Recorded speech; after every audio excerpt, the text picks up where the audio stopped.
This is Gene Roddenberry. And Bill Shatner. In a conversation I guess we've never had before, Bill. There are some questions I've been wanting to ask you for about 10 years. One of them is, how much of Bill Shatner is Captain Kirk? Well, Gene, the act of putting on a television show, a television series, is such a back-breaking, all-encompassing task. The hours we put in are so enormous that to be able to make up a character and sustain that for the years that we did it would be impossible, I think, for anyone, but certainly impossible for me. So what essentially comes out is William Shatner himself, as himself, saying the lines that were written for me to say in a situation that I was placed in. I think that the people you see on television playing leads in television series, that's what they're like. When people ask you what your sense of really like to lead on a television show, what you're seeing is what you're getting. How did Captain Kirk, the character, the strong, usually wise commander of the vessel, how much did that influence you and your personality? The characteristics of Captain Kirk, other than, as I've just said, those characteristics were me, but the wisdom and the sagacity and the courage that Captain Kirk evidenced in the play of the week was written as fiction. And I often wish that I could be able to do that in my own personal life, but fallible me is fallible me. Let me ask you a tough one that I've certainly got a lot of questions on. And fans talk about rumors of trouble on stage, and very often the subject of you and Leonard Nimoy come up, that they wouldn't speak to each other, that there were great problems on stage. How would you address yourself to that? Well, we can cut this out of the recording if you'd like. No. I really love Leonard. I really care for him a great deal. He's a very fine human being. He stands behind what he says with his total character, and when he says something, he really means it. I mean, you can take him at his word. He is slyly humorous and very affectionate in his own way that is remarkable. And to address myself to the elements of friction on the stage, I would put it in the way that two children in the same family might squabble over something. Loving each other, but squabbling. I mean, any member of a family would know what I mean, and that means all of us. If you can say, no, I don't think that's right, in that querulous tone, and be angry at the moment, and then forget it the following moment because you care for that person. The questions that I get apropos of the show frequently is, what were the various elements in the difference in the show between the first, second, and third seasons, and especially the third season, when it's indicated that you pulled out and left the show more or less to run on its own. The question I get is why? I had been told by the network that we would get a 7:30 time slot early in the week, and I said on that basis I'll come back and become line producer by the time we'd lost Gene Kuhn, who we all admired, and I would line produce the show.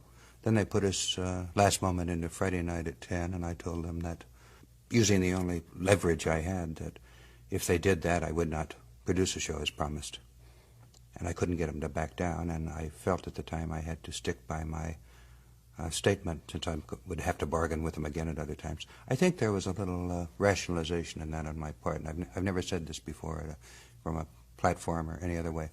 I think also what was affecting me at that time was enormous fatigue. I think maybe I was looking for an excuse to get out from under the fight that I had not just been having for 2 years, but really for 4. Right. As you recall, we'd made first pilot, turned down a second pilot, and then 2 years of production. So I think there was some rationalization there. I think the fatigue had just caught up. If you had it to do over, what would you do, and also how would you fight that element of fatigue? I think I would come back and produce it the third year myself if I had it to do over. I'm not taking a backhanded slap at the people who did produce it the third year, who line produced it, because obviously when you bring a producer in and you're going to let him produce it, you've got to let him do it his way, and I think his way or their way was somewhat different than our way the first two, so it did look different. If we went back and did Star Trek on television over again. What things in it would you like to see changed? Well, I think we had the right combination when there was an underlying meaning in the show. Mm-hmm. A premise in a this premise script. upon which was based an action-adventure story which was entertaining, and the action-adventure was based on a real kind of human situation whereby our family of characters were involved in a very human way, so that it elicited emotional responses from all of us, which solved the problem in an active way, and there was a resolution to the premise as well. Those were our best shows. And when we varied from that, we made some mistakes, I think. Mm-hmm. I think one fan comment we got during the third year quite often was, how come Captain Kirk gets a new girl every week? Well, he uses up the old one. Boys will be boys. You know, Bill Shatner was often teased on the set about Captain Kirk's many romantic conquests.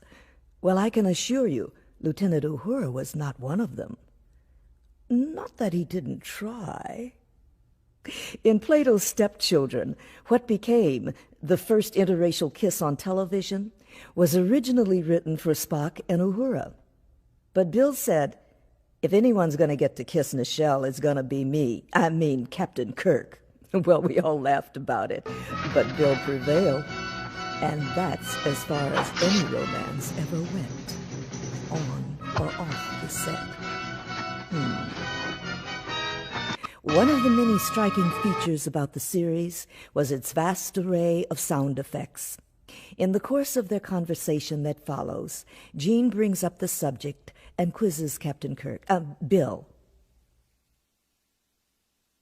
Bill, I'm going to order some sound effects and see if you remember what they are. All right. Oh, I remember that one. We're aboard the U.S. Enterprise. Hey, there's my chair. I'm going to sit on it. Hold on a second. Okay, you're there. It still the bridge is around you. Yes. You are Captain Kirk. I am Captain Kirk. We've gone back to the 20th century, and you're Captain Kirk with this incredible power at your disposal. Yes. We have a world down there that Roddenberry and Shatner live on, which Yes. is unfair, intolerable, full of violence, bias, and so on. Yes. What would you, as Captain Kirk, do to change this? Let them suffer. I mean it. If they can't work out their problems, if Captain Kirk and the Enterprise has to solve their problems, we'll have to make frequent visits. Seriously. I think that the theory of non-interference, which is stated time to time,